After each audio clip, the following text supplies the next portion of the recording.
여러분 안녕하십니까? 한 주의 시작 월요일입니다. 뉴스투데이 경남 오늘의 주요 뉴스부터 보겠습니다. 구형주택이 임대아파트를 분양 전환하면서 가격을 부풀렸다는 입주민들의 주장에 대법원이 손을 들어줬습니다. 분양을 진행했거나 앞둔 아파트도 많아 파장이 예상됩니다. 한반도로 향하는 대형 태풍이 잇따르고 있는데 필리핀 해역의 고수온 현상 때문이라는 연구 결과가 나왔습니다. 지난달 레바논 베이루트에서 일어난 폭발 사고 이후 대규모 석유화학공단이 있는 울산에서도 안전성 우려가 나오고 있습니다. 히말라야와 티벳으로 오지 순례길을 떠나며 젊은이보다 더 치열한 삶을 살아가는 올해 87세 여성을 소개합니다. 구형주택이 임대아파트를 분양 전환하면서 가격을 부풀렸다는 입주민들의 주장에 대법원들이 손을 들어줬습니다. 같은 내용의 소송이 여러 건 진행되고 있는 데다 이미 분양을 진행했거나 앞두고 있는 아파트도 많아서 파장이 클 것으로 보입니다. 문철진 기자입니다. 김해의 한 아파트입니다. 임대 아파트였던 이곳 입주민들은 지난 2012년 부영과 가구당 평균 7,500여만 원의 분양 전환 계약을 맺었습니다. 하지만 일부 입주민들은 분양 전환가가 부풀려졌다며 부영을 상대로 부당이득금 반환 청구 소송을 제기했습니다.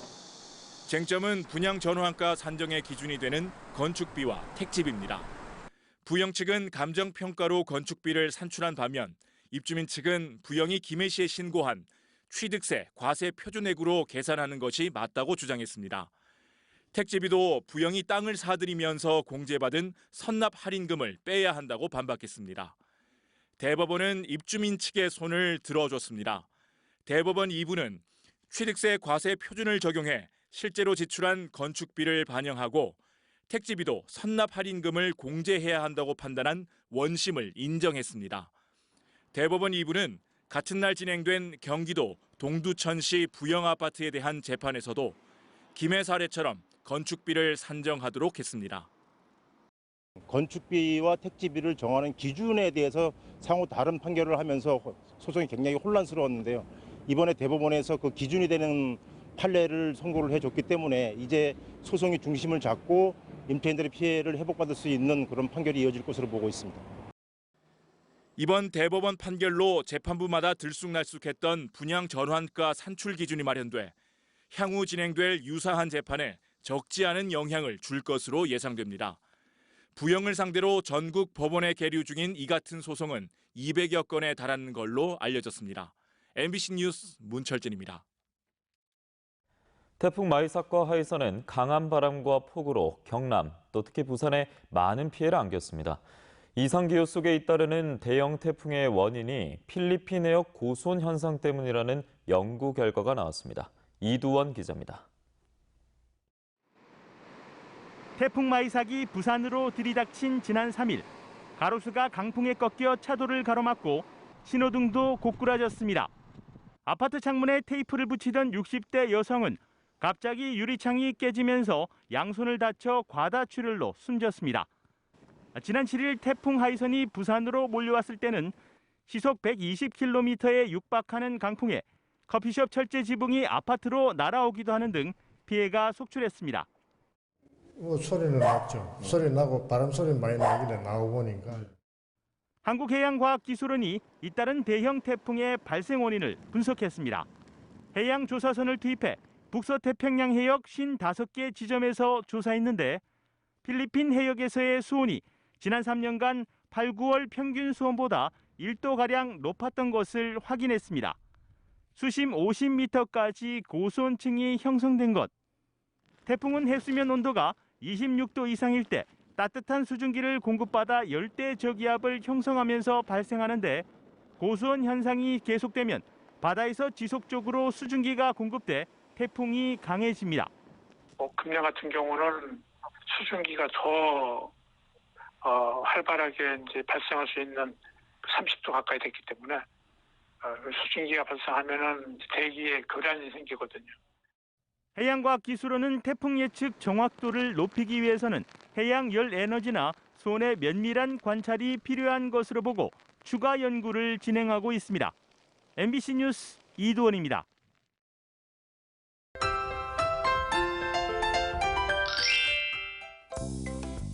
가을바람이 불어오면서 아침 날씨가 제법 선선합니다. 오늘 경남 지역의 아침 기온 20도 아래를 보이면서 서늘하겠는데요. 낮 기온은 10도 이상 올라 일교차가 크게 벌어지겠습니다. 오늘 창원의 아침 최저 기온 19도, 진주는 17도에서 시작하고요. 낮에는 창원, 진주 27도까지 오르면서 예년과 비슷하겠습니다. 모레 수요일에는 비 소식이 있습니다. 비는 경남 북서 내륙을 제외하고 내릴 것으로 보이는데요. 비는 오전부터 내리기 시작해 오후에 대부분 그칠 것으로 보입니다. 경남 남해안 지역은 저녁까지 비가 이어지는 곳이 있겠습니다. 위성 영상 보시면 오늘 가끔 구름 많은 날씨를 보입니다. 미세먼지 농도 좋음 수준 보이면서 공기질 청정할 것으로 예상됩니다. 오늘 낮 기온 어제와 비교해 3, 4도가량 높습니다. 아침 기온부터 보시면 밀양 17도, 양산은 18도에서 시작하고요. 낮에는 밀양 28도, 함안은 27도까지 오르겠습니다. 서부 지역 보시면 거창 16도, 산청은 17도에서 시작합니다. 낮에는 거창 27도, 남해가 25도까지 오르겠습니다. 바다의 물결은 최고 3.5m까지 매우 높게 일겠습니다. 당분간 일교차 큰 날씨가 이어질 것으로 보여서 환절기 건강관리 잘해주시길 바랍니다. 날씨 정보였습니다.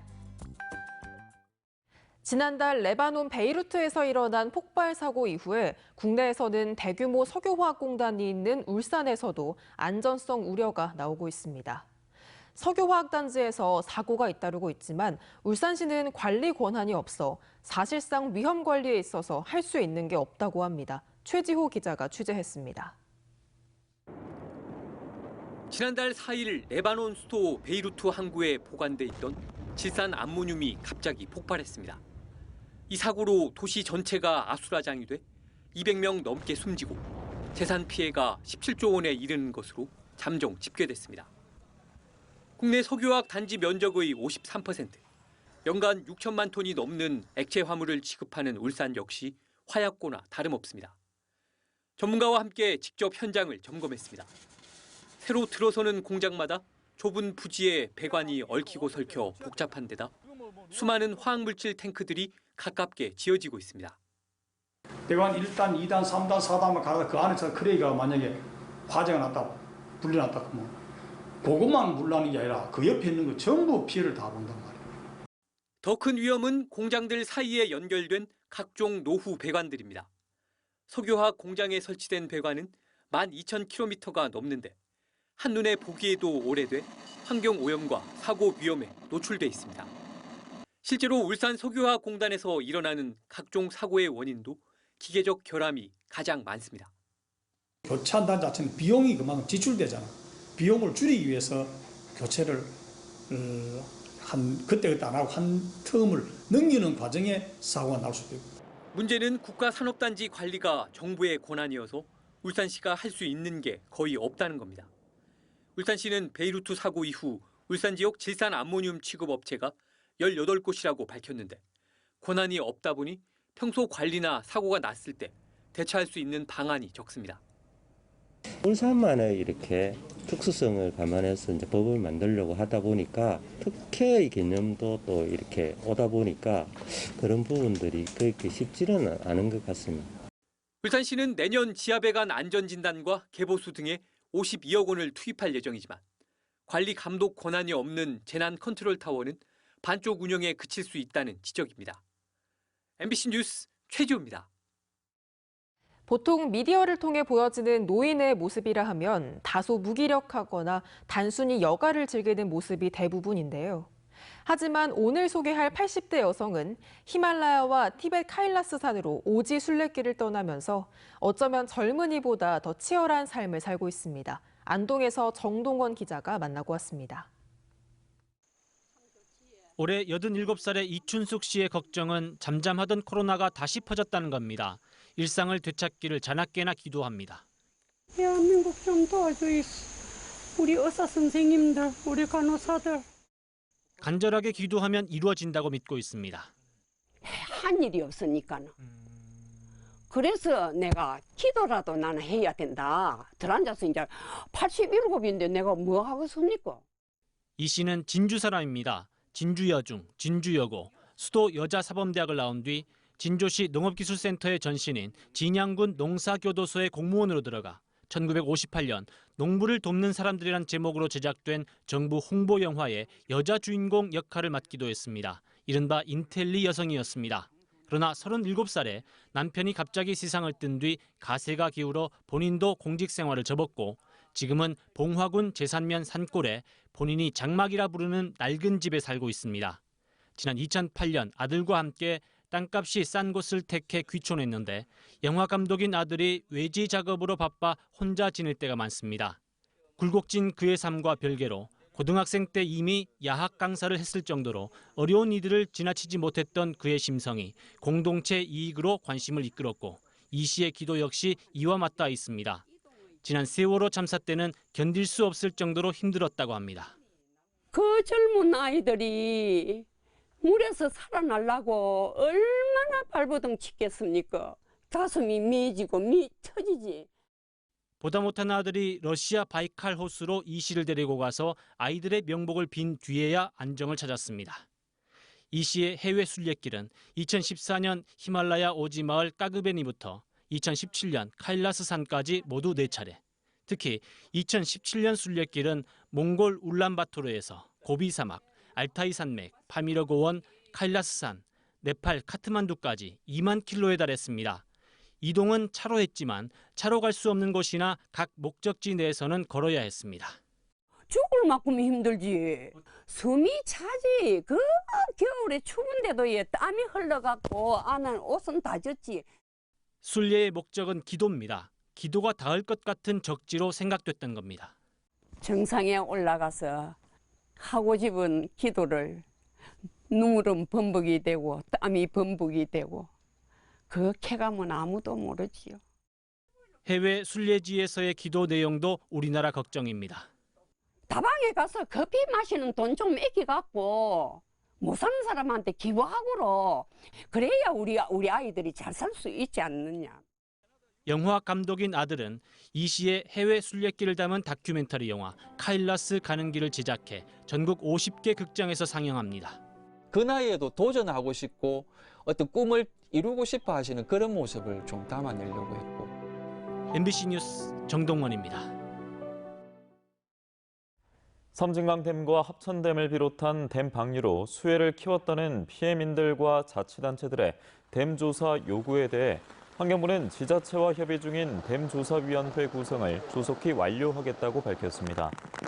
또 조사위원회를 민간 전문가 중심으로 구성해 댐 운영의 적정성과 홍수 상황을 조사하고 개선 방안도 제시하겠다고 덧붙였습니다.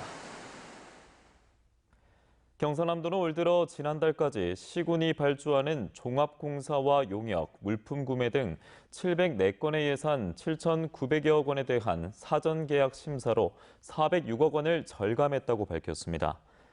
경상남도는 합리적인 계약 심사로 예산을 아끼고 시공 품질을 높이고 있으며 절감한 예산은 코로나19와 재난 극복 예산으로 재편성하고 있다고 설명했습니다. 국토교통부가 주관하는 내년 지자체 지능형 교통체계 구축 국고 보조 지원 사업에 창원과 진주, 김해, 양산, 고성 등 5개 시군이 선정됐습니다. 이들 지역엔 국비 69억 원을 포함해 108억 원의 사업비가 투입되며 도심 주요 도로에 스마트 교차로와 긴급 차량 우선 신호 시스템 등 첨단 교통 인프라가 구축될 계획입니다. 진주에 있는 한국국제대학교가 교명 변경을 추진합니다. 한국국제대는 최근 2차례 대학평의원회를 열어 새 교명을 경남체육대학교로 최종 결정하고 조만간 교육부에 교명 변경을 신청할 것으로 알려졌습니다. 한편 한국국제대는 지난 2019년부터 3년 연속 정부 재정지원 제한대학으로 지정되는 등 위기를 맞고 있습니다. 함양군은 광주-대구 고속도로 서함양 하이패스 나들목을 다음 달 19일 개통한다고 밝혔습니다. 서함양 하이패스 전용 나들목은 대구 쪽에서 오고 대구 쪽으로 가는 4.5톤 미만 차량만 진출입이 가능하며 함양군과 도로공사가 공사비 83억 원의 절반씩을 부담했습니다. 경남 경영자총협회가 운영하는 경남 인생 이모작 지원센터가 퇴직 전문가들로 구성된 산업안전지원단을 출범했습니다. 이들은 중소기업을 직접 방문해 숨겨진 위험 요인을 찾아내는 등 산업안전 활동을 지원하고 경험 기술을 전수하는 현장 컨설팅을 진행할 계획입니다. 경상남도는 도내 대학생들의 교육비 부담을 덜어주기 위해 한국장학재단 학자금 대출의 2020년도 발생 이자를 지원합니다. 지원 대상은 소득분위 8분위 이하 또는 다자녀 가구에 해당하는 대학생이며 오늘부터 다음 달 8일까지 경상남도 홈페이지에 본인이 직접 신청할 수 있습니다. 경남교육청이 재혼가정의 다자녀 학생에게도 모든 교육비를 지원하기로 했습니다. 경남교육청은 다자녀 가정 학부모의 경제적 부담을 덜어주기 위해 지난 2019년부터 셋째 이후 신입생에게 입학 준비 물품 구입비를 지원하고 있으며 재혼 가정의 지원 요청에 따라 재혼을 이유로 2019년, 2020년에 교육비를 지원받지 못했을 경우 증빙 자료를 구비해 신청하면 1인당 30만 원을 지원받을 수 있습니다. 지리산 국립공원 사무소는 최근 들어 벌의 활동이 왕성해지고 있다며 모자와 긴 소매를 착용하고 벌을 자극하는 향수와 화장품 사용을 자제해 줄 것을 탐방객과 벌초 성묘객들에게 당부했습니다. 또 벌이 천적인 반달곰이나 오소리로 오인할 수 있는 검은색 옷은 피해달라고 덧붙였습니다. 한편 소방청은 지난 4일 벌수임주의보를 경보로 상향 발령했습니다. 월요일 경남 소식 전해드렸습니다. 함께해 주신 여러분 고맙습니다.